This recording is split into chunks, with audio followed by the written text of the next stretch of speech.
ये कहानी है एक ऐसे अनाथ लड़के की जो कि इतना ज्यादा वीक था कि उसके सामने उसके माता पिता को मार दिया जाता है और उसी गुस्से से उसे एक ऐसा वेपन मिलता है जिससे कि वो उस दुनिया का सबसे ज्यादा ताकतवर सॉर्सरर बन जाता है। ये कहानी है दो भाइयों की। बड़े भाई का नाम हमें जैन और छोटे भाई का नाम हमें काचन बताया जाता है और उन दोनों से हमें पता चलता है कि हजारों साल पहले गॉड्स और डीमंस के अंदर एक बहुत ही ज्यादा खतरनाक लड़ाई हुई थी जहाँ डीमन लॉर्ड गॉड्स को बहुत ही बुरी तरीके से हरा देता है। लेकिन तभी वहाँ पर गॉड्स का गार्डियन आता है जो कि अकेले ही डीमंस के लिए काफी था। हालांकि बहुत सारे डीमंस को हराने के बाद उस गॉड को धोखे से मार दिया जाता है, लेकिन मरने से पहले गार्डियन ने सारे स्ट्रॉन्ग डीमंस को सील कर दिया था। और आखिर में हमें ये बताया जाता है कि गार्डियन के मरने के बाद उसके बॉडी के 72 पीसेस हो गए थे जो कि इसी दुनिया में अलग अलग जगह पर फैल गए हैं। वहीं पर हम जैंग और काचन को देखते हैं जिनका घर टूट के गिरने वाला था। वो दोनों ही दौड़ते हुए घर से बाहर आते हैं और बाहर आते साथ ही उनका घर मिट्टी में मिल जाता है। अगले सीन में हम जैंग और काचन के फादर को देखते हैं जिनका नाम गोंग होता है और अपने बच्चों को प्रोटेक्ट करने के लिए वो एक बहुत ही खतरनाक डीमन से लड़ रहा होता है, लेकिन उस मॉन्स्टर का लेवल काफी ज्यादा हाई था जिस वजह से गोंग उससे लड़ नहीं पाता और बहुत ही बुरी तरीके से पिटता है। हालांकि जैसे ही वो डीमन बच्चों के ऊपर हमला करने वाला था तो गोंग उन्हें बचा लेता है और जब बहुत बार हमला करने के बाद भी उस डीमन के ऊपर कोई फर्क नहीं पड़ रहा था तब गोंग अपनी पूरी ताकत लगाते हुए एक मैजिक करता है और उसके मदद से वो उस डीमन को एक जगह रोकने के लिए कामयाब रहता है। हालांकि गोंग को भी पता होता है कि उसका ये मैजिक ज्यादा देर तक काम नहीं करेगा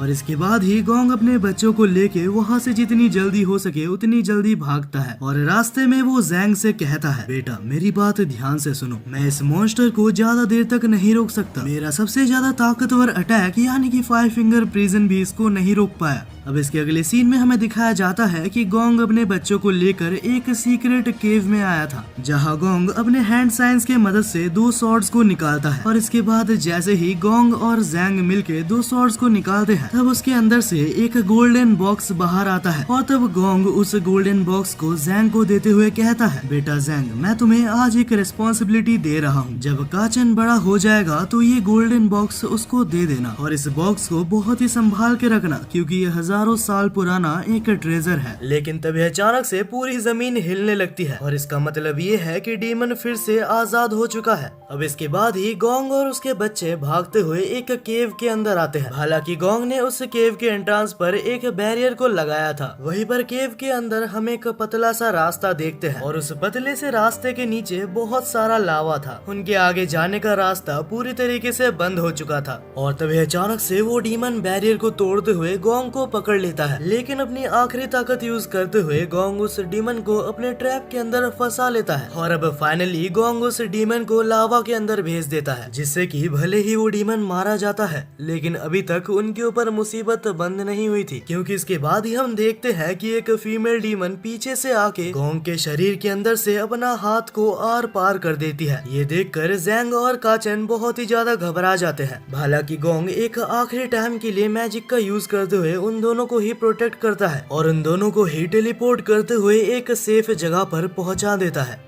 अब इसके बाद ही हमें 10 साल बाद का सीन दिखाया जाता है जहां जैंग और काचन बहुत ही बड़े हो चुके थे। जहां हम जैंग को देखते हैं जो कि एक पेड़ के ऊपर बैठा था और काचन एक लीजर्ड का कॉस्ट्यूम पहना था क्योंकि वो लोग एक मिशन पे जा रहे थे। कुछ टाइम बाद हमें एक टकला सा प्रीस्ट दिखाया जाता है जो एक अबैंडन्ड टेम्पल पे आया था और तब वो प्रीस्ट एक आदमी से कहता है, इस टेम्पल पे एक बहुत ही खतरनाक डीमन का साया है और वो तुम्हें मारना चाहता है। और ये सुन के उस आदमी की फट जाती है और वो वहाँ से भाग जाता है। हालांकि इसके बाद ही जैंग और काचन यहाँ पर आते हैं और उस टकले को पकड़ लेते हैं क्योंकि ये टकला कोई प्रीस्ट नहीं है, ये बस एक फर्जी है जो कि लोगों से पैसा लूटता है। अब इसके बाद ही हम उस प्रीस्ट को देखते हैं जो कि एक जगह पर बंधा हुआ था और जैसे ही उसे होश आता है तो वो अपने सामने काचन और जैंग को देखता है। हालांकि उसे अंदाजा था कि उसका भांडा फूट चुका है लेकिन फिर भी वो एक्टिंग करते हुए कहता है, आखिर तुम लोग ये क्या कर रहे हो, मुझे जल्दी से खोलो, मुझे उस डीमन को मारना होगा। लेकिन ये सुन के जैंग उसके गर्दन पर तलवार रखते हुए कहता है, अबे टकले अभी मान ले कि तू झूठ बोलता है। और तब डरते हुए वो प्रीस्ट कहता है, मुझे माफ कर दो, मैं आइंदा से ऐसा कभी भी नहीं करूंगा। मैं ये भी वादा करता हूँ कि मैं सभी को पैसा भी लौटा दूंगा। अब इसके बाद ही हमारा सीन चेंज होता है और हम एक घर में देखते हैं जहाँ हमें बताया जाता है कि आज काचन का अडल्ट सेरेमनी है, यानी कि आज के बाद काचन भी एक सॉर्सरर बन जाएगा। और जैसे ही उसकी सेरेमनी चालू होती है तो उसके चारों तरफ एक गोल्डन ऑरा बन जाता है और कुछ ही देर में जैसे ही ये सारी चीज गायब होती है तो जैंग कहता है, छोटे भाई तुम्हें बहुत बहुत बधाई हो क्योंकि तुम फाइनली एक सॉर्सरर बन चुके हो और मुझे विश्वास है कि तुम बड़े होकर एक बहुत ही अच्छे डीमन हंटर बनोगे। हालांकि तब काचन कहता है, बड़े भाई मुझे कुछ अलग फील नहीं हो रहा, क्या सच में मैं कभी एक डीमन हंटर बन भी पाऊंगा? चिंता मत करो काचन, हमने बहुत सारी लड़ाइयाँ एक साथ लड़ी है और मुझे बहुत ही अच्छी तरीके से पता है तुम एक बहुत ही अच्छे डीमन हंटर बन सकते हो। अब इसके बाद ही जैंग काचन को वही गोल्डन बॉक्स दे देता है और ये वही गोल्डन बॉक्स है जो कि इनके पापा ने इन्हें दी थी। और जैसे ही काचन उस बॉक्स को खोलता है तो उसके अंदर से एक छोटा सा रॉड निकलता है। हालांकि काचन को समझ नहीं आता कि आखिर इस रॉड से उसे क्या करना है। तब जैंग कहता है कि मुझे भी कोई आइडिया नहीं है कि आखिर ये क्या है, हालांकि जो भी है ये हमारे पापा ने हमें दिया है। अगर ये कोई काम का ना भी हो तो भी इस दुनिया में ये मेरे लिए काफी कीमती है। तभी अचानक से हम एक बूढ़े आदमी को देखते हैं जो कि दौड़ते हुए उनके पास आता है और वो जैंग से कहता है कि प्लीज मेरी हेल्प करो, कुछ बहुत ही खतरनाक डीमंस ने हमारे शहर के ऊपर हमला कर दिया है और मेरे घर में काफी सारे लोग लापता है। तुम्हारे अलावा मेरे पास कोई नहीं है जिससे कि मैं मदद मांग सकूं। और तभी जैंग को उस आदमी के थैले के अंदर से एक बेल मिलता है और इस बेल को उन्होंने उस डीमन लेडी के पास भी देखा था जिन्होंने उसके फादर को मारा है। और ये जानने के बाद ही वो दोनों ही निकल जाते हैं इस केस को सॉल्व करने के लिए। अब जैंग और काचन उसी बूढ़े आदमी के गांव में पहुंच चुके थे जहां पर डीमंस मौजूद हैं। हालांकि इस गांव में काफी ज्यादा फॉग था जिस वजह से काचन जैंग से अलग हो जाता है और उसी वक्त जैंग के सामने एक कैट डीमन आ जाती है। हालांकि उस डीमन को जैंग देखते हुए कहता है कि मुझे तुम्हें कोई भी इंटरेस्ट नहीं है, मैं तुम्हें जाने दे सकता हूँ, लेकिन उससे पहले मुझे ये बताओ कि आखिर वो लेडी डीमन कहाँ पर है जिसका ये बेल है। हालांकि कैट डीमन कुछ भी ना सुनते हुए जैंग के ऊपर हमला कर देती है। जैंग कहता है कि अगर तुम्हें लड़ना ही मंजूर है तो यही सही। और इसके बाद ही जैंग अपने स्वॉर्ड की मदद से एक ऐसा हमला करता है जिससे कि कैट डीमन बहुत ही ज्यादा डर जाती है। और तब उस बेल के बारे में जैंग फिर से कैट डीमन से पूछता है, लेकिन वो कहती है कि मुझे बिल्कुल भी नहीं पता कि आखिर ये बेल किसका है। तब जैंग कहता है कि अगर तुम्हें नहीं पता तो आखिर मेरा टाइम वेस्ट क्यों किया तुमने। और ये कहकर वो यहाँ से जाने लगता है। लेकिन एक बार हारने के बाद वो कैट डीमन फिर से जैंग के ऊपर हमला करता है, पर जैंग को इसका एहसास हो जाता है और वो दोनों ही स्वॉर्ड्स की मदद से उसको मार डालता है। लेकिन वो कैट डीमन मरने से पहले कहती है, तुमने भले ही मुझे मार दिया लेकिन मेरा बड़ा भाई तुम्हारे भाई को जरूर से मारेगा। वहीं पर दूसरी तरफ काचन के ऊपर कैट डीमन का भाई हमला कर देता है और उसके एक हमले से ही काचन बहुत ही ज्यादा दूर जाके गिरा था। लेकिन तभी काचन के पास एक लकड़ी थी जिसको कि उठाते हुए वो अपनी स्वॉर्ड बना लेता है। इतने में डीमन कहता है कि तुम्हारे लड़ने का यहाँ पर कोई भी फायदा नहीं, तुम्हारा बड़ा भाई बहुत ही पहले मारा गया होगा। लेकिन तब काचन कहता है कि आखिर तुम्हें मेरे बड़े भाई के बारे में पता ही क्या है। ये सुनकर कैट डीमन बहुत ही ज्यादा गुस्सा होते हुए कहता है, तुम जैसे कमजोर की मेरे सामने खड़े रहने की कोई औकात नहीं। और इतने में ही जैंग भी वहाँ पर आ चुका था जो ऊपर से काचन को देख रहा था। और तभी काचन के ऊपर वो कैट डीमन हमला करता है। लेकिन तभी काचन के गले में मौजूद वो छोटा सा रॉड जो कि उसे मिला था वो अचानक से एक होली विपन में ट्रांसफॉर्म हो जाता है। वो एक बहुत ही बड़ा विपन बन चुका था जिसके अंदर से रोशनी आ रही थी। और उसी वक्त हम एक डीमन को देखते हैं जो कि कहता है, तो इतने सालों बाद फाइनली अवेकन हो चुका है।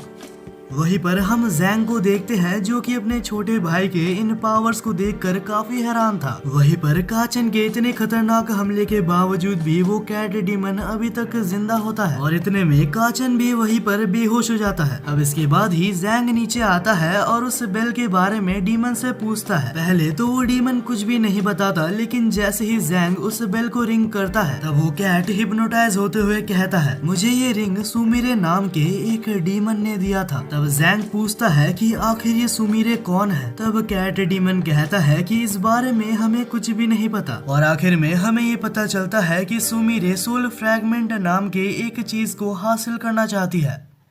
और क्योंकि कैट डीमन ने बहुत सारी इंफॉर्मेशन लीक कर दी थी, जिस वजह से वो बेल अचानक से कैट डीमन के मुंह के अंदर चला जाता है और देखते ही देखते वो कैट डीमन एक टाइम बॉम्ब की तरह ब्लास्ट होता है।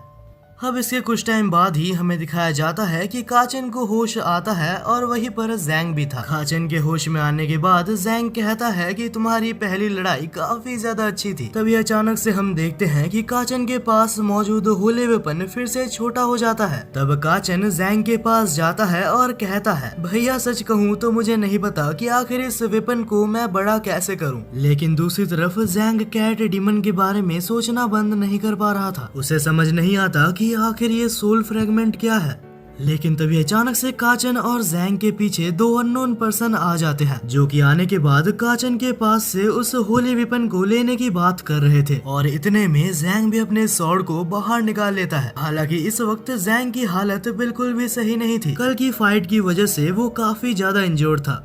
और तभी सामने खड़ी हुई लड़की कहती है, हम तुम्हें बिल्कुल भी हार्म नहीं करेंगे, लेकिन हमें वो शंजन आयन दे दो। उस लड़की का मतलब यहाँ मौजूद काचन के पास होली वेपन से था। लेकिन तब जैंग कहता है कि जब तक मैं जिंदा हूँ तब तक ये होली वेपन यानी कि यही शंजन आयन मेरे पास से नहीं जाने वाली। हालांकि इसके बाद जैंग हमला करता है, लेकिन उसके हमले को वो लड़की काफी आसानी से डॉज कर लेती है। और शायद से वो जैंग का अटैक इसीलिए डॉज कर पाए क्योंकि जैंग अभी बहुत ही ज्यादा इंजर्ड है। और तभी वो दोनों एक दूसरे के ऊपर फिर से अटैक करने वाले थे। लेकिन इतने में उसका दूसरा साथी बीच में आकर कहता है, रुक जाओ, हम दोनों यहाँ पर तुमसे लड़ने नहीं आए हैं। और ये कहते हुए वो एक मैजिक के मदद से जैंग को पूरी तरीके से हील कर देता है। अब ये देखने के बाद जैंग शांत होता है और इसके बाद पूछता है, तो अगर तुम लोग हमसे लड़ने नहीं आए तो मुझे ये बताओ कि आखिर ये होली वेपन तुम्हें क्यों चाहिए। इतने में वो लड़की कहती है कि इस होली वेपन का नाम शंजन आयन है और जब से शंजन आयन का जन्म हुआ है तब से वो हमें बिलोंग करता है।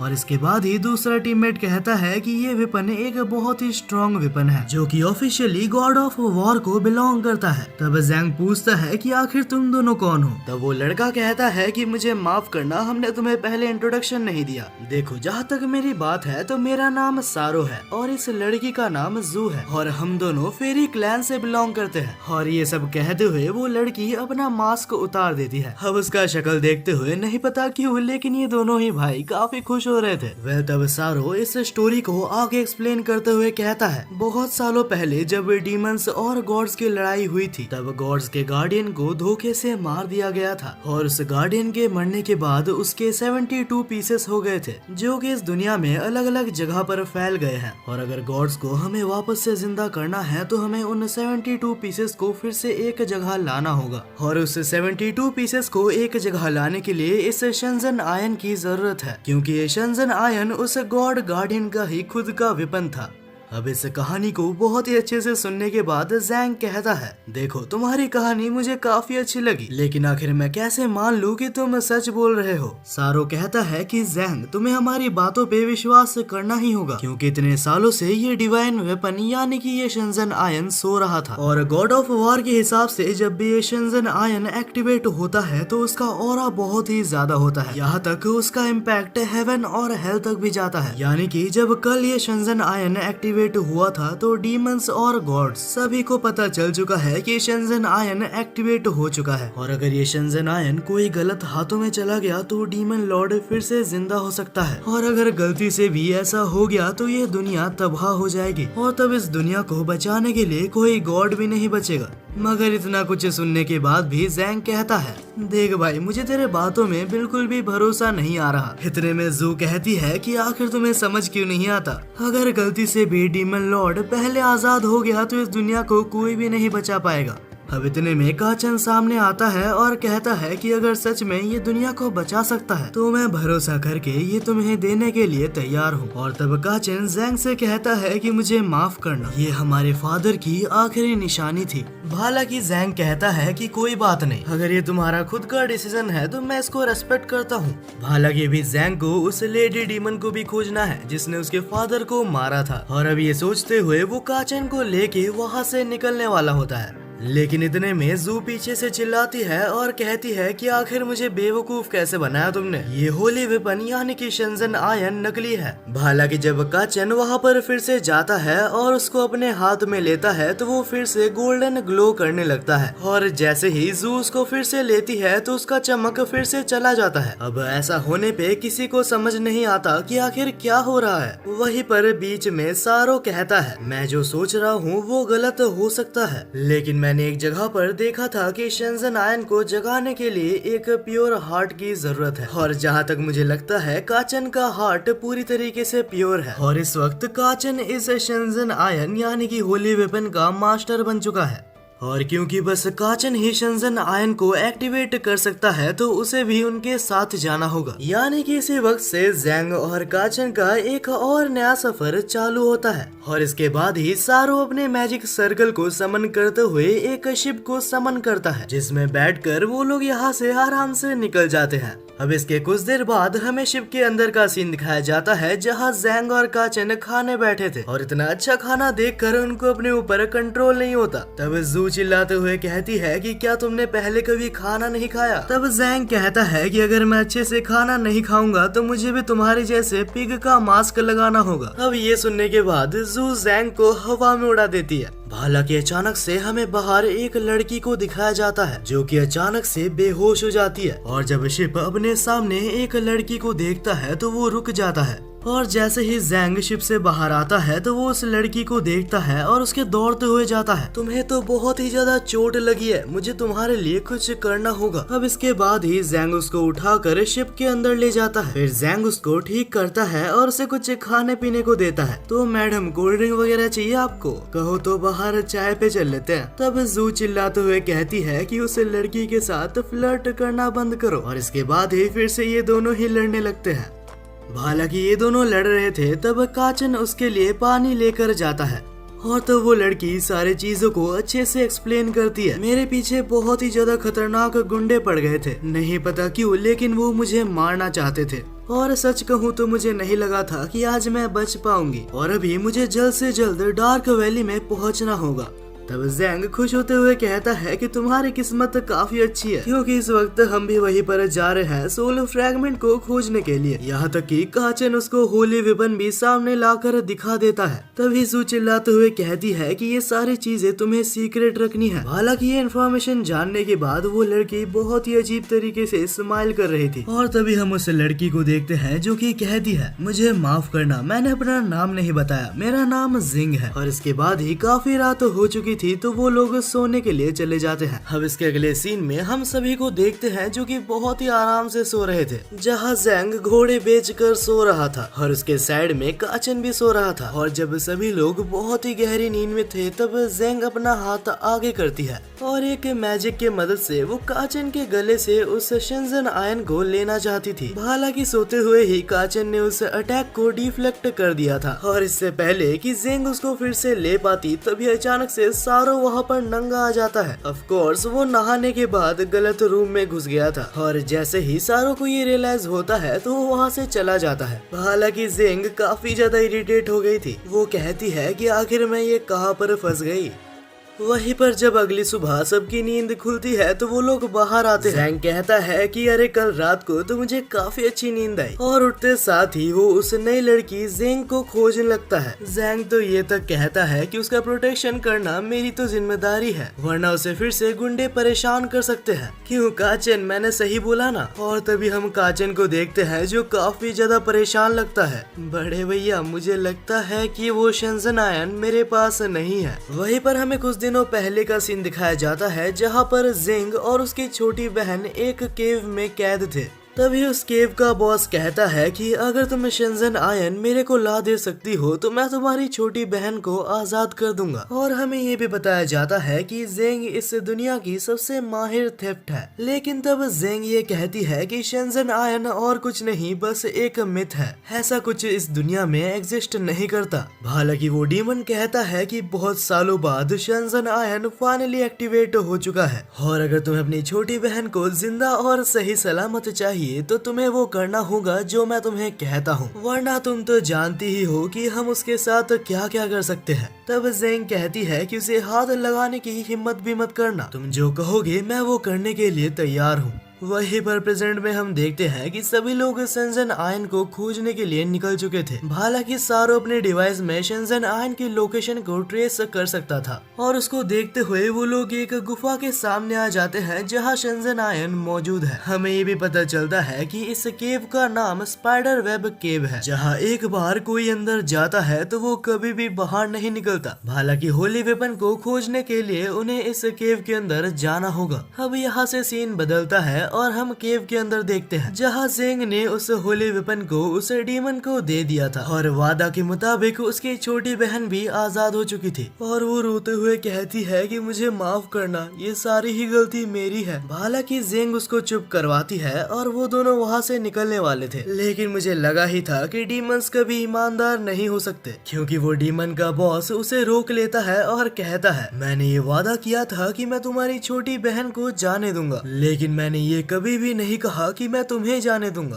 अगर तुम भी यहाँ से चली जाओगी तो हमारा मनोरंजन कैसे होगा। लेकिन इससे पहले कि जेंग वहाँ पर पकड़ी जाती, वो अपने वेब स्पाइडर की मदद से उस डीमन के ऊपर अटैक करती है और उस अटैक के मदद से वो डीमन वहीं पर गिर जाता है। और इस मौके का फायदा उठाते हुए जेंग शेंजन आयन को अपने पास ले लेती है और बचे हुए जितने डीमंस थे उसको वो शेंजन आयन की मदद से हराने की कोशिश करती है। लेकिन जेन के हजारों बार कोशिश करने के बाद भी वो एक्टिवेट नहीं होता। लेकिन कुछ डीमंस को मारने के बाद वो जैसे ही वहाँ से भाग रही होती है तभी डीमन जाग जाता है और जेंग का पीछा करने लगता है और इस बार जेंग के वेब अटैक का भी उसके ऊपर कोई असर नहीं होता और तभी डीमन का बॉस उन दोनों के ऊपर अटैक करके उन्हें नीचे गिरा देता है। और इससे पहले कि जेंग वहाँ से हिल पाती वो फिर से एक जानलेवा हमला करता है, लेकिन जेंग ने आखिरी मोमेंट पे उस अटैक को डॉज कर लिया था और इसके बाद जैसे ही वो काउंटर अटैक करती है तो डीमन बॉस अपना फाइनल अटैक करता है और इस खतरनाक हमले की वजह से जेंग काफी ज्यादा इंजर्ड हो जाती है। तब वो अपनी छोटी बहन से कहती है कि जल्दी से जल्दी यहाँ से जितनी दूर हो सके उतनी दूर चली जाओ, मेरी चिंता मत करो, मैं तुम्हारे पीछे ही रहूंगी। हालांकि जेंग को पता था कि वो यहाँ पर आज मारी जाने वाली है। उसी वक्त हम एक और पतले डीमन को देखते हैं जो उन दोनों के ऊपर एक बैरियर बना देता है। तब हमें पता चलता है कि इस डीमन का नाम रॉक स्टार है और वो खुश होते हुए कहता है कि तुम लोग इस बैरियर से अपनी जिंदगी में नहीं निकल सकते। हालांकि यहाँ से सीन शिफ्ट होता है और हम बाहर जेंग और काचन को देखते हैं और तभी जेंग चिल्लाते हुए कहता है बस मुझे एक बार पता चल जाए कि किसने मेरा शेंजन आयन चुराया है। उसी वक्त हम सारो को देखते हैं जो कि कहता है कि मुझे पता चल गया कि शेंजन आयन कहाँ पर है, लेकिन सच में इस केव का रास्ता काफी ज्यादा कॉम्प्लिकेटेड है। और तब वो लोग डिसाइड करते हैं कि वो सभी लोग एक टीम बना के अलग अलग जाएंगे ताकि वो लोग जल्द से जल्द शेंजन आयन को खोज सके। अब इसके बाद हमें कुछ टाइम बाद का सीन दिखाया जाता है जहाँ काचन और जेंग उस जगह पर पहुँच चुके थे और फाइनली घंटों की मेहनत के बाद उन्हें अपने सामने शेंजन आयन दिखता है। लेकिन मुसीबत ये थी कि उनके सामने ही डीमन बॉस भी था। तभी जेंग काचन को रोकता है और कहता है रुक जाओ काचन, ये वक्त सही नहीं है, क्योंकि उसी वक्त हम जेंग को देखते हैं जो कि फिर से अपने वेब अटैक की मदद से डीमन बॉस के ऊपर हमला करती है। और इस अटैक के बाद डीमन बॉस काफी ज्यादा गुस्सा हो चुका था। आखिर तुम जैसे ह्यूमंस की मेरे ऊपर हमला करने की हिम्मत कैसे हुई। अब ये कहते हुए वो अपने रॉक अटैक की मदद से उन दोनों बहनों के ऊपर हमला करता है। हालांकि इस अटैक को जेंग डॉज कर लेती है, लेकिन उसके छोटी बहन को ये अटैक लग जाता है। और अब ये देखकर जेंग को बहुत ही ज्यादा गुस्सा आता है। वो अपने आप को और होल्ड बैक नहीं कर पाता और उस डीमन बॉस के ऊपर हमला कर देता है। लेकिन जेंग के इस हमले का कोई भी फायदा नहीं होता, क्योंकि आखिर में डीमन ने उस अटैक को ब्लॉक कर दिया था। तब ये आवाज सुनते हुए वहाँ पर सारो और जू आ जाती है। हम सारो को देखते हैं जो कि उस डीमन बॉस को एनालाइज करता है और इसके बाद वो कहता है कि उस डीमन बॉस ने शेंजन आयन को निगल लिया है और हमें जल्दी करनी होगी, वरना यह शेंजन आयन उसके अंदर एब्जॉर्ब हो जाएगा। तब जेंग उन दोनों बहनों के सामने आकर कहता है कि तुम लोग जल्द से जल्द यहाँ से निकल जाओ। ये सुनकर वो पतला सा डीमन फिर से उन दोनों को रोकने के लिए आगे बढ़ता है, लेकिन जेंग उसे डराते हुए कहता है कि अबे उधर ही रुक जा और आगे बढ़ा तो मैं तुझे मार दूंगा। लेकिन वहाँ पर हमला करने के लिए अब पूरी डीमन आर्मी आ चुकी थी। वैसे देखा जाए तो इनकी डीमन आर्मी कोई काम की नहीं है, क्योंकि इन सारे ही डीमंस को हमारा सारो बस एक ही मैजिक की मदद से खत्म कर देता है। अब ये देखकर डीमन बॉस इस बार खुद से हमला करता है, लेकिन फिर सारो भी अपना एक मैजिक करता है जिससे कि वो बाकी सारे लोगों को बचा लेता है। और मौका देखते हुए रॉकस्टार एक चाकू से जैंग के ऊपर हमला करता है, लेकिन सही टाइम पर जू ने उस अटैक को देख लिया था और वो उस अटैक को ब्लॉक कर देती है। उसी वक्त सारो इन सभी चीजों को खत्म करने के लिए एक फाइनल अटैक की तैयारी कर रहा था। वो एक अटैक करता है जिसका नाम सेज आर्ट टेक्निक है, और ऐसे खतरनाक अटैक देखकर रॉकस्टार अपने लिए एक बैरियर बना रहा था, लेकिन उसके बैरियर बनाने से पहले ही सारो एक फ्लेम थ्रोअर अटैक करता है। अब ये देखकर बॉस डीमन एक रॉक सीड नाम का खतरनाक हमला करता है, और रॉक सीड अटैक ने फ्लेम थ्रोअर अटैक को पूरी तरीके से गायब कर दिया था। अब ऐसा होने के बाद जू सारो की मदद करने के लिए उसके ऊपर अटैक करने जाती है, लेकिन डीमन ने उस अटैक को तक ब्लॉक कर दिया था। अब धीरे धीरे डीमन ओवरटेक करते हुए कुछ ऐसे अटैक्स करता है जो कि काफी पावरफुल थे, और एक टाइम के लिए ऐसे लगने लगता है कि वो लोग हार जाएंगे, लेकिन उस वक्त जू और सारो हार मानने से मना कर देते हैं। फिर कमबैक करते हुए जू एक ऐसा हमला करती है जिससे बहुत ही ज्यादा डिस्ट्रक्शन होता है, और उसी टाइम सारो एक स्पेल पढ़ते हुए थंडरबोल्ट अटैक को करता है। यहाँ तक उस बैटलफील्ड में हर जगह पानी भर चुका था, और यही वजह है कि सारो का थंडरबोल्ट अटैक बहुत ही ज्यादा असरदार हो गया था। और फाइनली एक आखिरी अटैक करने के बाद वो लोग इस मैच को जीत जाते हैं। अब होली वेपन यानी कि शंजन आयन लेने के बाद वो लोग वहाँ से निकलते हैं, लेकिन जैसे ही ये लोग बाहर निकलते हैं तो इनके सामने फिर से रॉकस्टार आ जाता है। वो तो सही टाइम पे जैंग ने उसके अटैक को रोक दिया था। तब जैंग कहता है कि अरे तुम यहाँ पर हो, मैं तो तुम्हें ही खोज रहा था, तुम एक कायर की तरह बीच फाइट से भाग गए थे। अब ये सुनकर वो काफी ज्यादा गुस्सा हो जाता है, और तभी रॉकस्टार के पीछे से कुछ अजीब सा हाथ निकलता है, और उसी वक्त वो बिना सोचे समझे जैंग के ऊपर हमला करना शुरू कर देता है। इस अचानक से होने वाले हमले की वजह से जैंग बहुत ही ज्यादा इंजर्ड हो जाता है। अब काचन उसकी हेल्प करने के लिए आगे बढ़ के रॉकस्टार को पकड़ने की कोशिश करता है, लेकिन उस वक्त रॉकस्टार काचन के ऊपर हमला करके उसे बहुत ही ज्यादा इंजर्ड कर देता है। और उस रॉकस्टार ने जैंग को भी अपने बैरियर के अंदर बंद कर दिया था ताकि वो भी लड़ ना सके। तब जैंग उस बैरियर को तोड़ने की काफी ज्यादा कोशिश करता है, लेकिन उसका एक भी फायदा नहीं होता। इतने में पतला सुकड़ा डीमन कहता है कि तुम्हें जितनी मेहनत करना है तुम कर सकते हो, मेरे बैरियर को आज तक कोई भी नहीं तोड़ पाया। और उसी वक्त रॉकस्टार एक ऐसा हमला करता है जिससे कि जैंग धीरे धीरे पत्थर बनने लगता है। उस वक्त काचन बहुत ही ज्यादा टेंशन में आ जाता है और कहता है, बड़े भाई तुम्हें कुछ भी करके निकलना होगा। तब जैंग कहता है कि चिंता मत करो काचन, फिलहाल तुम बाकी सभी को लेके यहाँ से निकल जाओ, ये कमजोर बैरियर मेरे को ज्यादा देर तक नहीं रोक पाएगा। इतने में रॉकस्टार एक और हमला करता है और काचन को जैंग से बहुत ही दूर हटा देता है। अब ये सब करके रॉकस्टार काफी ज्यादा खुश हो रहा था। अब उसे ऐसा लगने लगा है कि वो काफी ज्यादा पावरफुल बन चुका है। वहीं पर काचन रिग्रेट करते हुए कहता है कि मैं बहुत ही ज्यादा वीक हूँ, मैं इतना ज्यादा वीक हूँ कि मैं अपने बड़े भाई को भी नहीं बचा पाया। मैं अपने जिंदगी में मेरे फादर को खो चुका हूँ और मैं अपने बड़े भाई को नहीं खोना चाहता। लेकिन इतने में काचन का शंजन आयन खुद ब खुद एक्टिवेट हो जाता है,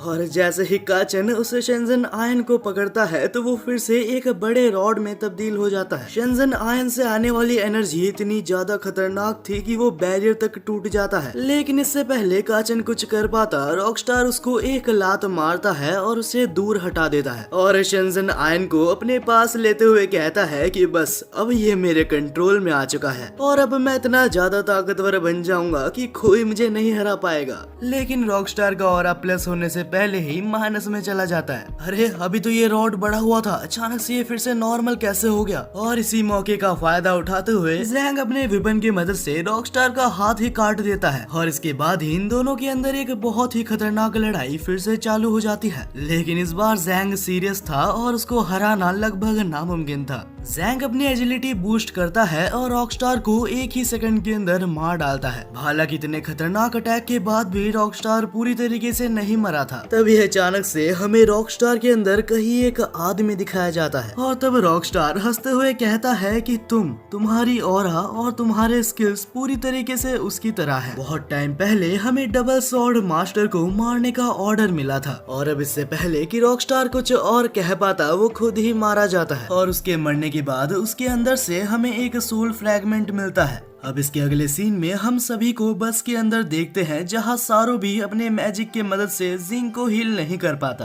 तब सारो कहता है कि जिंग, तुम्हारी बहन को बचाने के लिए हमारे पास बस एक ही तरीका है। और तब सारो अपने मैजिक के मदद से उसकी बहन के स्पिरिट को एक अंगूठी के अंदर बंद कर देता है ताकि वो बाद में थोड़ा टाइम लेके आराम से उसे हील कर सके। वहीं पे कहीं बाहर हमें काचिन को दिखाया जाता है जो कि बहुत ही ज्यादा उदास था। वो कहता है कि मैं बहुत ही ज्यादा कमजोर हूँ, वक्त आने पे मैं किसी को भी नहीं बचा पाता। लेकिन तब जैंग कहता है कि छोटे भाई, उदास होने की कोई भी जरूरत नहीं है, भूलो मत तुम्हारे वजह से ही मैं उस प्रिजन से निकल पाया था। मुझे और बाकी सभी को और स्पेशली हमारे फादर को तुम्हारे ऊपर विश्वास है। और अब जैंग से इतना कुछ सुनने के बाद फाइनली काचिन थोड़ा सा अच्छा महसूस करने लगता है। बाद में जब जैंग और काचिन शिप के अंदर जाते हैं तब अचानक से काचिन के पास मौजूद शिनजन आयन ग्लो करने लगता है और कुछ ही देर में दोनों ही सोल फ्रैगमेंट्स को अपने अंदर एब्जॉर्ब कर लेता है।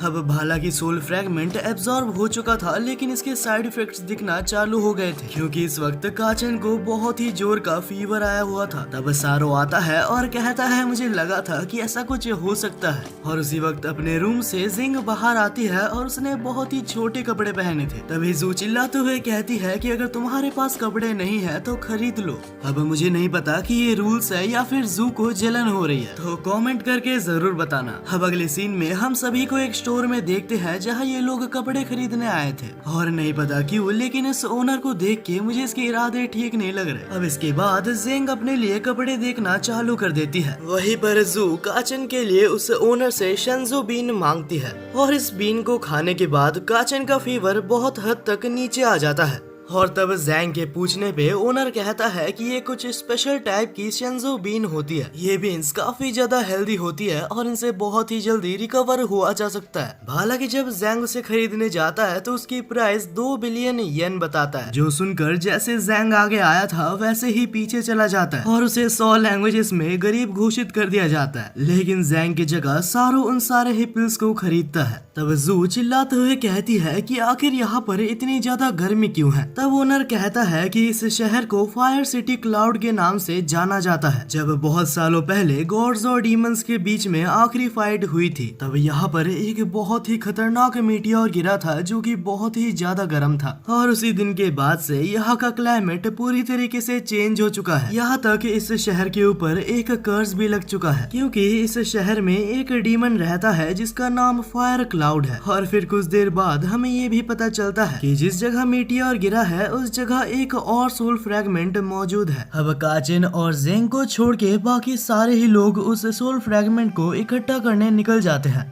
अब इसके कुछ टाइम बाद हमें सभी को एक बिल्डिंग के पास दिखाया जाता है जहां सारो अपने टैब में देखता है कि आखिर वो लोग ऊपर कैसे जा सकते हैं। तब वो कहता है कि ये उस डेविल का हेड ऑफिस है, उस हिसाब से यहाँ पर काफी सारे लोग उसके प्रोटेक्शन में हो सकते हैं। अगर हम डायरेक्ट अटैक करें तो हम मारे जाएंगे। यहाँ पे सारो अपनी बात पूरी कर ही रहा था कि जैंग वहाँ पर अपने दोनों स्वॉर्ड की मदद से उस दीवार को काट देता है और अंदर हम बहुत सारे लोगों को देखते हैं जो कि डायरेक्टली जैंग की तरफ देख रहे थे। अब यहाँ से हमारा सीन बदलता है और हम काचिन और जिंग को देखते हैं जहाँ काचिन को अभी भी बुखार आया होता है और जिंग उसकी देखभाल कर रही थी। हालांकि हमारा काचिन सोते हुए एक सपना देख रहा था और ये सपना 100 साल पुराने गॉड और डीमंस के बीच की लड़ाई है, जहाँ काचिन पूरी स्टोरी देखता है कि आखिर कैसे गॉड ऑफ वॉर को डीमंस धोखे से मार देते हैं। और जैसे ही कहानी खत्म होती है तो उसके सामने अचानक से 2 सोल फ्रैगमेंट्स आ जाते हैं और उन सोल फ्रैगमेंट्स के साथ वो दोनों ही डीमंस उसके सामने थे। जहाँ डीमन बॉस काचिन से कहता है कि तुम बहुत ही ज्यादा वीक हो, तुम कभी भी अपने भाई और अपने दोस्तों को नहीं बचा सकते। अगर तुम्हें स्ट्रॉन्ग बनना है तो तुम्हें अपने सोल को सैक्रिफाइस करना चाहिए और ऐसा करने से तुम एक डीमन लॉर्ड जितने ताकतवर बन जाओगे। तब काचिन इस बारे में सोचता है, मैं सच में काफी ज्यादा वीक हूँ, हमेशा हर लड़ाई में मुझे बचाया जाता है और मैं कुछ भी नहीं कर पाता। लेकिन अगर स्ट्रॉन्ग बनने के लिए मुझे अपना सोल सैक्रिफाइस करके दूसरों को मारना पड़े तो मैं ऐसा कभी भी नहीं करूँगा।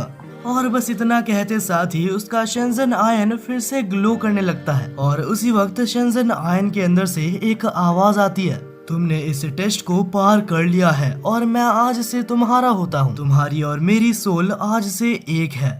अब ये टेस्ट खत्म होते साथ ही काचन की आंख खुलती है और जैसे ही काचन सामने देखता है तो उसके सामने जिंग मौजूद थी और फिलहाल काचन को कुछ भी समझ नहीं आता कि आखिर अभी उसके साथ क्या हुआ।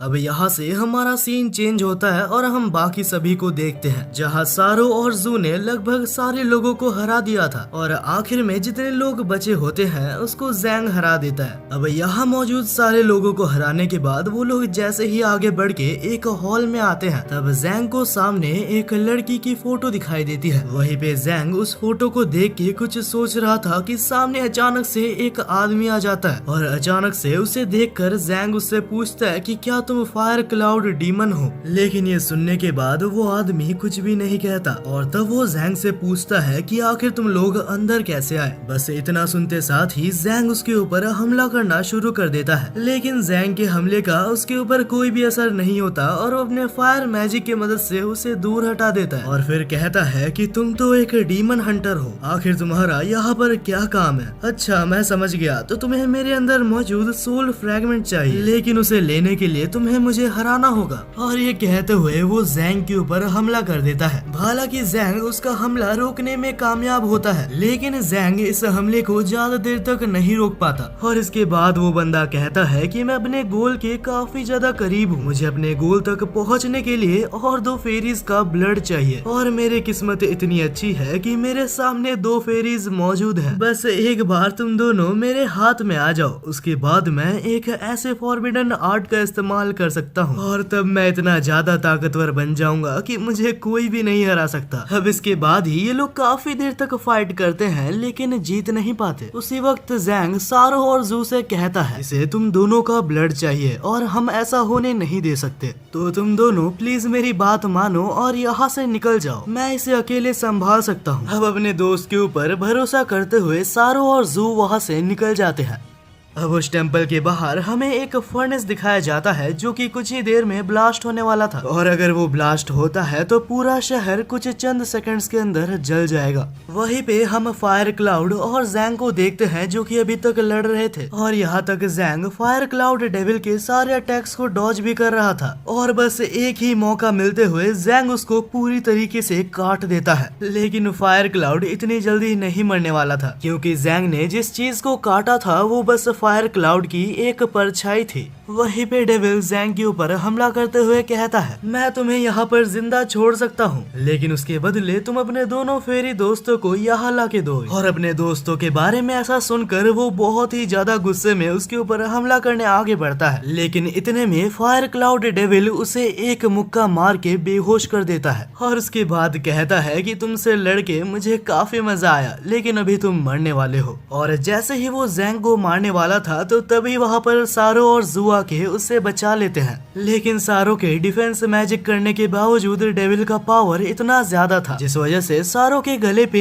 एक कट लग जाता है और टाइम रहते साथ डेविल उसका खून अपने पास ले लेता है। हालांकि सारो जैंग को लेके वहाँ से निकलने में कामयाब रहते हैं, लेकिन अब इसके बदले फायर क्लाउड डेविल को एक फेरी का खून मिल चुका था।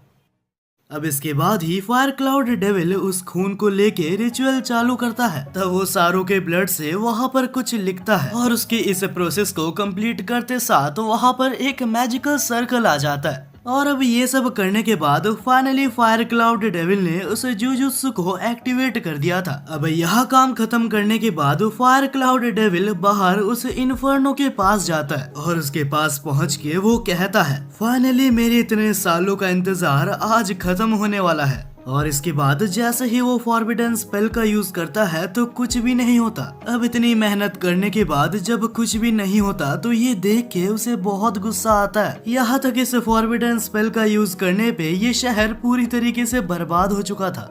अब यहाँ से हमारा सीन बदलता है जहाँ हम जैंग को बाकी सभी के साथ देखते हैं। जैंग की हालत बहुत ही ज्यादा खराब होती है, यहाँ तक शिंजो बीन का भी उसके ऊपर ज्यादा असर नहीं होता। तब सारो सोच रहा होता है कि क्या कोई ऐसा तरीका नहीं है जिससे कि हम फायर डेविल को वीक कर सके। उसी वक्त शॉप ओनर कहता है कि अरे मुझे याद आया, हम फायर डेविल को कंट्रोल कर सकते हैं, लेकिन उस वेपन को लाने के लिए हमें फर्नेस के पूरे निचले भाग में जाना होगा। लेकिन उस जगह की सिक्योरिटी बहुत ही ज्यादा स्ट्रॉन्ग है, हम जैसे नॉर्मल इंसान वहाँ पर कतई नहीं जा सकते। वहाँ पर बस एक ही इंसान जा सकती है और वो है जिंग, क्योंकि उसे माना जाता है इस दुनिया की सबसे माहिर चोर। तभी जिंग कहती है कि लेकिन मैंने अपनी छोटी बहन को वादा किया है, मैं चोरी नहीं कर सकती। हालांकि जब शॉप ओनर उसे बताता है कि ये वेपन और किसी का नहीं फेरिस का ही था, जो कि अभी फायर डेविल ने उनसे जबरदस्ती छीन लिया है। अब इसके बाद जिंग इन्वेस्टिगेशन करती है और एक सीक्रेट जगह से अंदर जाती है, जहां सामने उसे दो लोग मिलते हैं जो कि सीसीटीवी कैमरा पे उन्हें देख रहे थे। उन्हें ठिकाने लगाने के बाद जिंग वहां से आगे बढ़ती है।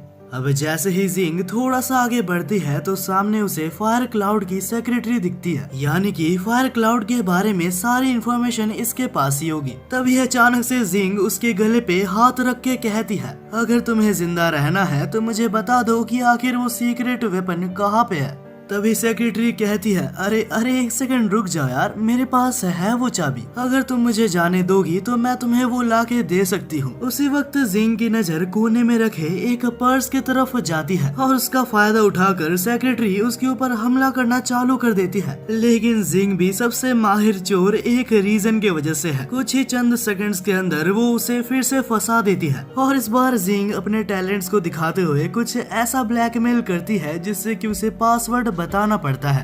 अब यहाँ से सीन चेंज होता है, जहाँ हमें फायर क्लाउड को दिखाया जाता है जो बहुत ही ज्यादा गुस्से में था। वो अपने एनर्जी की मदद से पूरे शहर को तबाह कर रहा होता है और इस तबाही में बहुत से लोग मारे जाते हैं।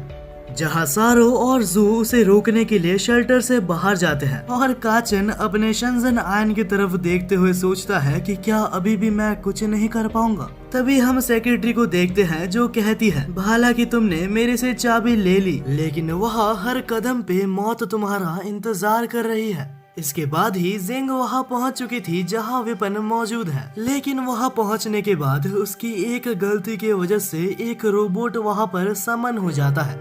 वहीं पे हम डेविल को देखते हैं जो बहुत ही ज्यादा गुस्से में होता है। उसने आधे से ज्यादा सिटी को पूरी तरीके से तबाह कर दिया था। तभी हमें 10 साल पहले का एक पास्ट दिखाया जाता है, जहां हमें एक लाल बालों वाली लड़की दिखाई जाती है। और अगर आपको याद हो तो ये वही लड़की है जो कि महल पे हमें फोटो में दिखाई गई थी, जहां ये लड़की एक ट्रेन में होती है और उसके सामने एक चोर किसी का पर्स लेके भाग रहा था और सही टाइम पे एक लड़का उसे रोकता है, जो कि और कोई नहीं हमारा फायर क्लाउड था। अब इसके कुछ टाइम बाद से ही ये दोनों एक दूसरे को जानने लगते हैं और इन दोनों की रिलेशनशिप चालू होती है, यहाँ तक ये दोनों एक दूसरे के साथ शादी भी करते हैं। हालांकि इनकी ये खुशी ज्यादा देर तक नहीं टिकती, क्योंकि कुछ टाइम बाद एक ऐसी लड़ाई होती है जो कि फेरिस के वजह से हुई थी और उस लड़ाई के दौरान एक बहुत ही बड़ा मीटियोर उनके शहर के ऊपर आके गिरा था और उस दर्दनाक हादसे में फायर क्लाउड की वाइफ मारी जाती है।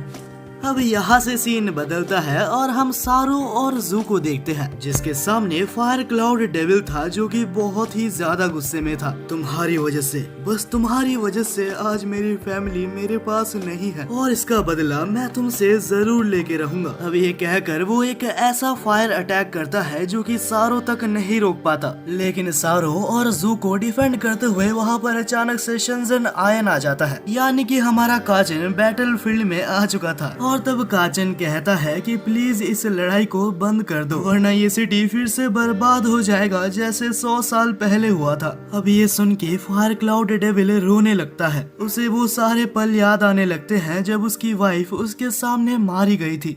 तब सारो कहता है कि बहुत समय पहले जब डीमन लॉर्ड गॉड और फेरिस को मारना चाहता था, तब उसने फेरिस क्लैन के तरफ एक बहुत ही बड़ा मीटियोर लॉन्च किया था और उस मीटियोर को फेरिस आखिरी टाइम पे डॉज करने में कामयाब रहे थे। लेकिन उस वक्त ये मीटियोर इस शहर में आ गिरता है और इस वक्त फायर क्लाउड बहुत ही ज्यादा गुस्से में था। वो कहता है कि तुम फेरीज कभी भी कोई मॉर्टल्स की इज्जत नहीं करते। अब ये कहते हुए फायर क्लाउड मैजिक से सारो के ऊपर हमला करता है। हालांकि हमारे काचन ने अपने शिनजन आयन की मदद से उन दोनों को प्रोटेक्ट कर लिया था। तब काचन समझाने की कोशिश करता है कि अगर तुम भी वही करते हो जो कि डीमंस ने किया था तो ये चीज तुम्हें भी एक डीमन बनाती है। हालांकि काचन यहाँ पर बस समझाने की कोशिश कर रहा था कि तुम पास्ट को नहीं बदल सकते, लेकिन शायद ये चीज फायर क्लाउड को समझ नहीं आती। वो लिटरली इतना ज्यादा गुस्सा हो जाता है कि वो एक डेविल में बदल जाता है और तब वो काचन के ऊपर एक ऐसा हमला करता है जो कि बहुत ही ज्यादा फेटल था।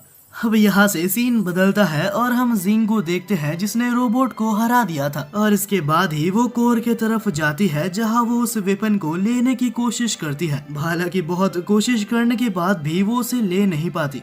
वहीं पे हम फायर क्लाउड को देखते हैं जिसे कुछ स्ट्रेंज महसूस होता है। फायर क्लाउड को ये पता चल जाता है कि जिंग उसके कोर को लेने वाली है, जिस वजह से वो यहाँ पर फाइट करना बंद करके सीधा जिंग की तरफ जाता है। वहीं पे सारो को ये एहसास हो जाता है कि वो जिंग के पीछे जा रहा है, जिस वजह से सारो काचन को एक मैजिक की मदद से वहाँ टेलीपोर्ट कर देता है। वहीं पे हमारा सीन जिंग की तरफ जाता है जो एक जगह पर छुपी हुई थी, क्योंकि उसके सामने एक अननोन पर्सन आता है जो आकर उस कोर को लेने की कोशिश करता है और बहुत ही इजीली उस कोर को वो ले भी लेता है। लेकिन उसी टाइम पे जब उसने कोर को लिया था तो उसके पीछे फायर क्लाउड आ जाता है जो आकर उस अननोन पर्सन से कहता है कि अगर तुम्हें जिंदा रहना है तो यहाँ से चले जाओ। लेकिन वो अननोन पर्सन भी इस चीज को नहीं मानता और वो दोनों ही लड़ने लगते हैं। वो अननोन पर्सन कहता है कि मैं इसे ले जाना चाहता हूँ क्योंकि ये मेरी सिस्टर के लिए एक बर्थडे गिफ्ट है। और ये कहते हुए वो अननोन पर्सन एक बहुत ही मैसिव बुल में ट्रांसफॉर्म हो जाता है। उसने अपने क्लॉ को फाइजन के चेस्ट के आर पार कर दिया था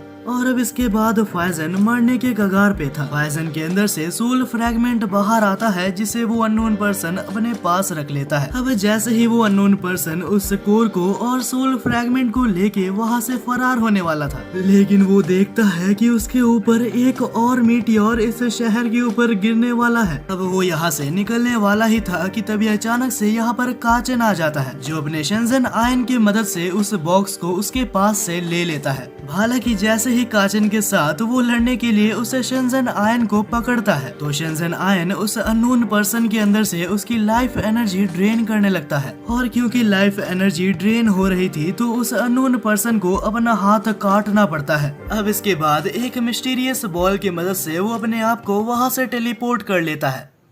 हालांकि वो बंदा यहाँ से चला गया था लेकिन अभी तक खतरा टला नहीं था क्योंकि वो मीटरॉइड कुछ ही देर में शहर के ऊपर गिरने वाला था। काचन और जिंग को कुछ भी समझ नहीं आता कि आखिर वो इस मीटरॉइड को कैसे रोकेंगे। हालांकि तभी क्लाउड डेविल बहुत ही मुश्किल से कहता है कि तुम्हें उस स्टोन को तोड़ना होगा। फिलहाल बस यही एक रास्ता है जिससे तुम उसे रोक सकते हो। अब ये सुनते साथ ही काचन और टाइम वेस्ट नहीं करता और उस स्टोन को तोड़ देता है और नहीं पता कैसे लेकिन वो मीटेरॉइड अचानक से फ्रीज हो जाता है। फिर कुछ ही सेकंड्स के अंदर उस मीटेरॉइड के हजारों टुकड़े हो जाते हैं और ये शहर को बचा लिया जाता है। अब आखिर में जब डेविल आखिरी सांसें गिन रहा था तब वो कहता है मुझे माफ करना, मैं तुम्हारा बदला नहीं ले पाया। लेकिन तभी डेविल के सामने उसकी वाइफ आती है जो कि कहती है ऐसा बिल्कुल भी नहीं है, तुमने आज बहुत ही अच्छा काम किया है। तुमने इस सिटी को बर्बाद करने की जगह इस सिटी को एक बार बचा लिया। और ये सुनने के बाद हंसते हंसते डेविल अपने सांसें लेना बंद कर देता है।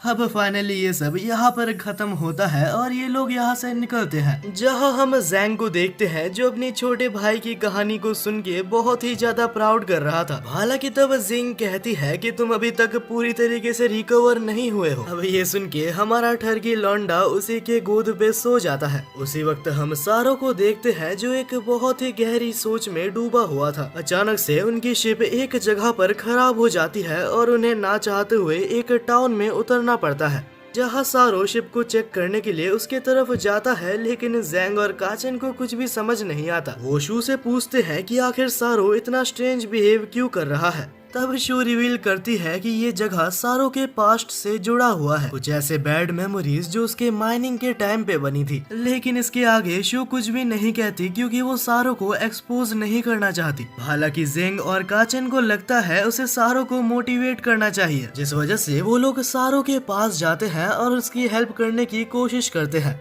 हालांकि सारो कहता है मुझे तुम्हारी हेल्प की जरूरत नहीं है, और इसके बाद सारो कहता है कि शिप का माना क्रिस्टल पूरी तरीके से डिस्ट्रॉय हो चुका है और शायद इसे रिफिल करने के लिए मुझे माइंस के अंदर जाना होगा। जैंग सोचता है कि वो भी उसकी हेल्प करेगा और उसके साथ जाएगा, लेकिन सारो उसके हाथ को हटाते हुए कहता है कि मेरे रास्ते में मत आओ, मुझे इस जगह तुम्हारी कोई भी हेल्प नहीं चाहिए।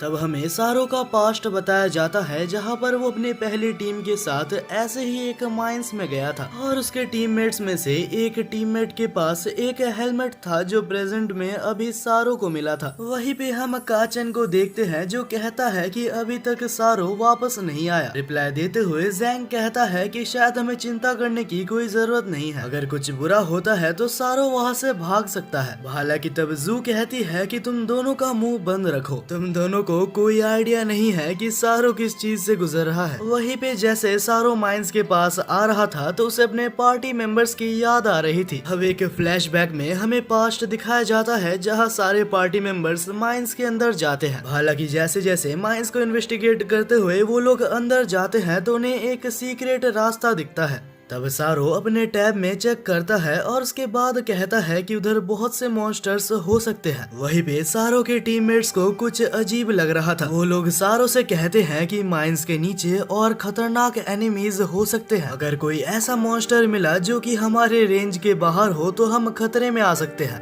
हालांकि हमारा सारो उन्हें मिशन के बारे में याद दिलाता है और सारो के कमांड पे वो पूरी टीम अभी नीचे जाने वाली थी। जैसे ही वो लोग माइंस के नीचे पहुँचते हैं तो उन्हें काफी सारे गॉब्लिन्स मिलते हैं जिन्हें वो काफी इजीली अपने गन्स के मदद से हरा सकते थे, मगर धीरे धीरे इन गॉब्लिन्स की क्वांटिटी बढ़ते जा रही थी, जिस वजह से उन्हें इस माइंस से निकलना पड़ता है। लेकिन उसी वक्त ज़ॉम्बीज ने उनके जाने का रास्ता रोक दिया था। तब उनकी टीम में से एक मेंबर्स एक ग्रेनेड की मदद से सारे गॉब्लिन्स को मार डालती है। हालांकि इस प्रोसेस में उनके टीम में से एक मेंबर इंजर्ड हो जाता है। उनके निकलते टाइम यहाँ पर एक मैजिकल सर्कल समन हुआ था जो शायद उनके टीममेट्स में से किसी ने भी नोटिस नहीं किया।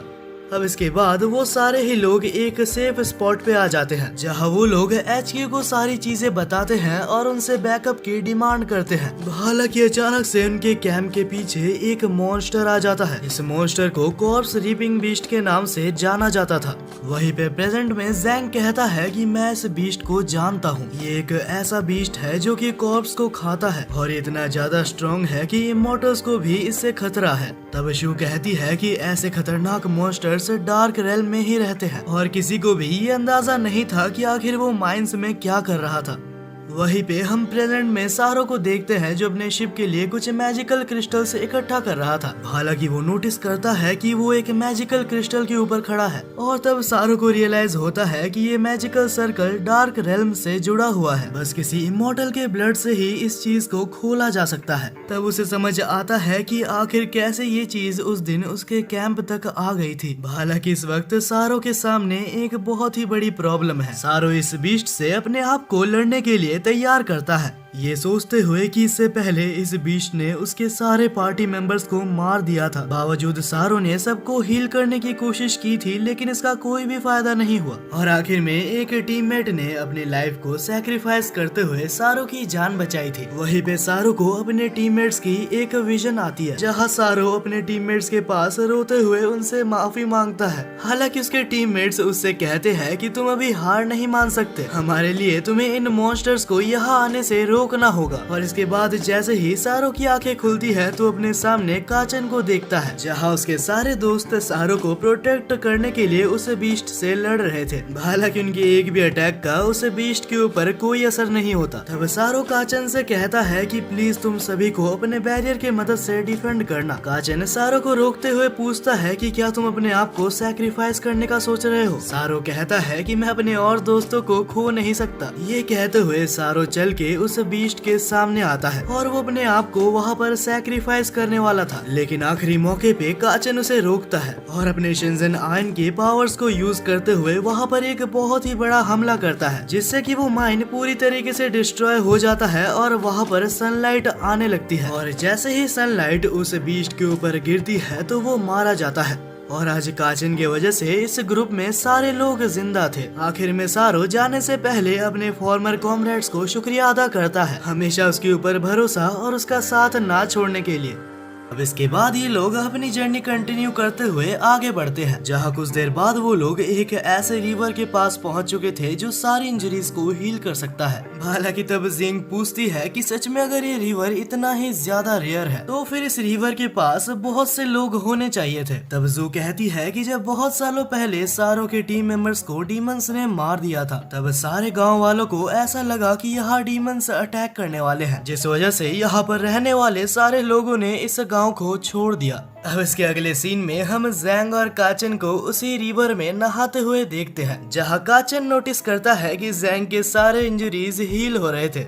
तभी वो लोग वहाँ पर एक मिस्टीरियस मैन को देखते हैं जिसका नाम मूगन था। उसे देख के जैंग उसके पास जाता है और उससे बात करने की कोशिश करता है, लेकिन मूगन उसको इग्नोर कर देता है। अब जैंग रिवर से निकलता है जहाँ काचन उसे उसके कपड़े और दोनों स्वॉर्ड्स ला के देता है। तब जैंग काचन से कहता है कि नहीं पता क्यों, लेकिन ये आदमी कोई आम आदमी नहीं है। काचन कहता है मुझे भी ये आदमी ठीक नहीं लग रहा, चलो बड़े भाई हम यहाँ से निकलते हैं। जैंग कहता है कि शायद तुम ठीक बोल रहे हो। ये कह के वो दोनों यहाँ से निकलने वाले थे, लेकिन मूगन जैंग के दोनों स्वॉर्ड्स को नोटिस करता है और उसे रोकता है। और तो मूगन को याद आता है कि बहुत पहले चैन नाम के एक डीमन हंटर के साथ उसने लड़ा था और वो भी अपने टाइम में 2 स्वॉर्ड्स का यूज करता था। पहले तो चैन बस एक ही स्वॉर्ड के साथ मूगन से फाइट करता है, लेकिन तब चैन को रियलाइज होता है कि मूगन काफी ज्यादा स्ट्रॉन्ग है और तब वो सीरियस होके अपने सेकंड स्वॉर्ड को निकालता है। और इसके बाद इन दोनों के अंदर बहुत ही खतरनाक लड़ाई चलती है, लेकिन इन दोनों की ही पावर्स ऑलमोस्ट सेम थी और आखिर में इन दोनों को अपने सिग्नेचर मूव का इस्तेमाल करना पड़ता है। और जब ये दोनों ही अपने सिग्नेचर मूव का इस्तेमाल करते हैं तो उसमें से चैन जीत जाता है, जहाँ इस खतरनाक अटैक से मूगन के चेहरे पे एक स्क्रैच आ गया था। जब प्रेजेंट में मूगन जैंग को इस स्टोरी के बारे में बताता है, तब जैंग कहता है कि तुम जो भी कह रहे हो मुझे समझ नहीं आ रहा, क्योंकि ये दोनों ही स्वॉर्ड मेरे फादर ने मुझे दी है। हालांकि मूगन कहता है कि नहीं, मैं ये कह सकता हूँ कि ये दोनों ही स्वॉर्ड चैन की है। और बाद में ये कहता है कि तुम्हें ये स्वॉर्ड रखने का कोई हक नहीं, क्योंकि मुझे नहीं लगता कि तुम वर्ल्ड के स्ट्रॉन्गेस्ट डीमन हंटर हो। जैंग कहता है कि मैं इस दुनिया का सबसे ज्यादा स्ट्रॉन्गेस्ट डीमन हंटर बनने वाला हूँ, और अगर तुम्हें ऐसा नहीं लगता तो मैं तुम्हें हरा के ये साबित कर सकता हूँ। अब ये दोनों यहाँ लड़ने वाले होते हैं कि बीच में काचन आ जाता है और सही टाइम पे जू और सारो भी यहाँ आ जाते हैं। काचन जू को सारी बातें बताता है जो कि अभी इनके साथ हुई, जो सुन के जू मूगन के पास जाके उसे कहती है कि कोई दिक्कत मत करो, हमें अभी काफी सारे काम करने बाकी हैं। और ये सुनते साथ मूगन अपना स्वॉर्ड निकाल के उस स्वॉर्ड को स्विंग करता है। हालांकि उसने जानबूझ के उस स्वॉर्ड को जू के ऊपर नहीं चलाया था, लेकिन बस उसके एक स्वॉर्ड के स्विंग से दूर मौजूद एक पत्थर के टुकड़े हो जाते हैं, जो देख के सभी लोग काफी शॉक थे। तब मूगन कहता है कि मुझे जैंग के साथ लड़ाई करनी है। हालांकि तब जिंग बीच में आके सबको कहती है ये मूगन और कोई नहीं, दुनिया का सबसे स्ट्रॉन्गेस्ट स्वॉर्ड्समैन है। हालांकि तब जिंग बहाना बनाते हुए कहती है कि अभी तक जैंग रिकवर नहीं हुआ, क्योंकि उसे काफी सारे इंजरीज है, तो इस वक्त वो लड़ नहीं सकता। मूगन कहता है कि अगर ऐसा है तो मैं तुम्हें आधे दिन का टाइम देता हूँ, लेकिन यहाँ से भागने की कोशिश मत करना, वरना तुम में से कोई भी यहाँ से जिंदा वापस नहीं जाएगा। अब अगले सीन में वो सभी लोग शिप में वापस आ चुके थे, जहाँ जिंग कहती है कि मूगन ने इस सेक्रेड स्वॉर्ड को डीमन क्लैन से चुराया था, और जब डीमन किंग को इस बारे में पता चला तो वो उसको मारने के पीछे पड़ा रहा। हालांकि स्वॉर्ड के साथ मूगन इतना ज्यादा ताकतवर बन चुका था कि उसने डीमन किंग को मार गिराया। प्रेजेंट में जू कहती है कि ऐसा कोई चांस ही नहीं है कि हम उसके खिलाफ जीत पाए। हालांकि जैंग कहता है कि नहीं, मेरे पास ये दोनों स्वॉर्ड्स हैं, और अगर चैन मूगन को इस स्वॉर्ड की मदद से हरा पाया था तो शायद कोशिश करने पे मैं भी उसे हरा सकता हूँ। जैंग कहता है कि ये स्वॉर्ड डीमन हंटर्स अपने जनरेशंस को पास करते हैं। मुझे इतना पता है कि इस स्वॉर्ड के अंदर कोई हिडन एबिलिटी है, और अगर ये स्वॉर्ड मुझे दी गई है तो इसका मतलब मेरे अंदर कोई क्वालिटी होनी चाहिए। लेकिन जू कहती है कि हम इतना रिस्क नहीं ले सकते, हमें जल्द से जल्द यहाँ से निकलना चाहिए। सारो कहता है कि शायद ये इतना ज्यादा इजी नहीं होने वाला, क्योंकि जैसे ही हम यहाँ से निकलेंगे तो मुगन को इस बारे में पता चल जाएगा। आखिरी टाइम पे जो उसने मैजिक किया था उसकी वजह से हम यहाँ से नहीं निकल सकते। जैंग कहता है कि अच्छी बात है, मेरा यहाँ से भागने का कोई प्लान नहीं था। वो ये भी कहता है कि अगर अभी हम भाग जाते हैं तो फ्यूचर में आने वाले स्ट्रॉन्गर ओपोनेंट्स को हम कैसे फेस करेंगे। उसे ये भी याद आता है कि कैसे उसके फादर ने उसे और उसके भाई को प्रोटेक्ट किया था और कैसे उसके फादर ने कभी हार नहीं मानी। और वो ये भी कहता है कि अगर मुझे अपनी जिंदगी भी देनी पड़े मैं काचन को प्रोटेक्ट करूंगा। हालांकि काचन गुस्से में कहता है कि मैं प्रोटेक्ट नहीं होना चाहता, मैं अपनी आप की प्रोटेक्शन कर सकता हूँ।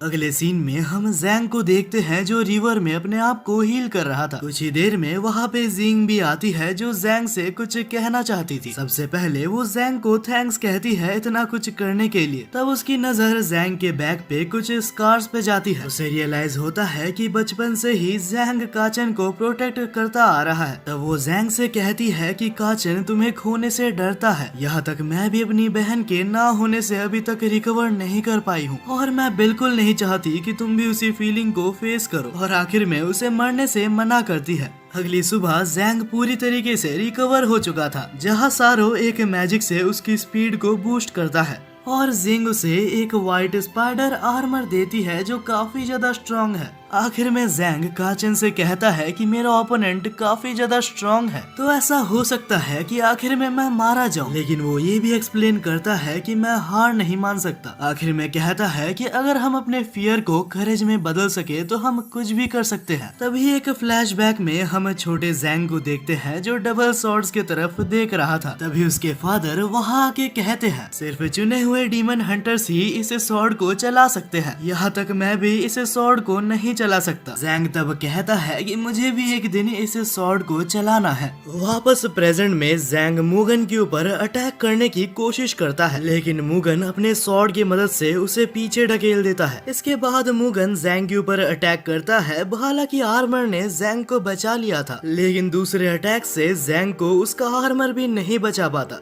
और जैंग इंजोर्ड हो जाता है। तब सारो नोटिस करता है कि मुगन का स्वॉर्ड बहुत ही लंबा है और इससे मुगन को एक एडवांटेज मिलता है। अब जब जैंग मुगन के अटैक्स को डॉज कर रहा था तब उसे अपना एक पास्ट याद आता है जब उसके डैड उसके साथ प्रैक्टिस करते थे। हालांकि जैंग उससे कंप्लेन करता है क्योंकि जैंग के फादर के पास एक लंबी वेपन थी। जैंग अपने फादर को एक चीटर कहता है और वहाँ से भागने लगता है। हालांकि भागते हुए वो अपने वेपन को अचानक से फेंकता है, लेकिन उसके फादर उस वेपन को डिफ्लेक्ट करके उस डुएल को जीत जाते हैं और आखिर में कहते हैं कि तुम्हारे ट्रिक्स बिल्कुल भी इफेक्टिव नहीं है और जैंग तुम्हें और ज्यादा ट्रेनिंग करनी होगी। बाद में हम जैंग को रात को ट्रेनिंग करते हुए देखते हैं, जहां अचानक से उसके ऊपर काफी सारे चमगादड़ हमला कर देते हैं, लेकिन अपने स्वॉर्ड की मदद से वो उसे हरा नहीं पाता और लड़ते हुए जैंग को समझ आता है कि उसके वेपन्स की कोई गलती नहीं है और तब वो रियलाइज करता है कि एक वेपन की रीच अच्छे टेक्निक्स के मदद से काउंटर की जा सकती है। अगली सुबह हम देखते हैं कि सारे चमगादड़ हार चुके थे, जहां जैंग अपने फादर के साथ एक और डुएल करता है, जहां इस बार अपने नए टेक्निक के साथ जैंग अपने फादर के ऊपर भी भारी पड़ रहा था। उसके डैड हमला करते हैं, लेकिन जैंग उस हमले को डॉज करने में कामयाब होता है और आखिर में वो अपने फादर तक को हरा देता है।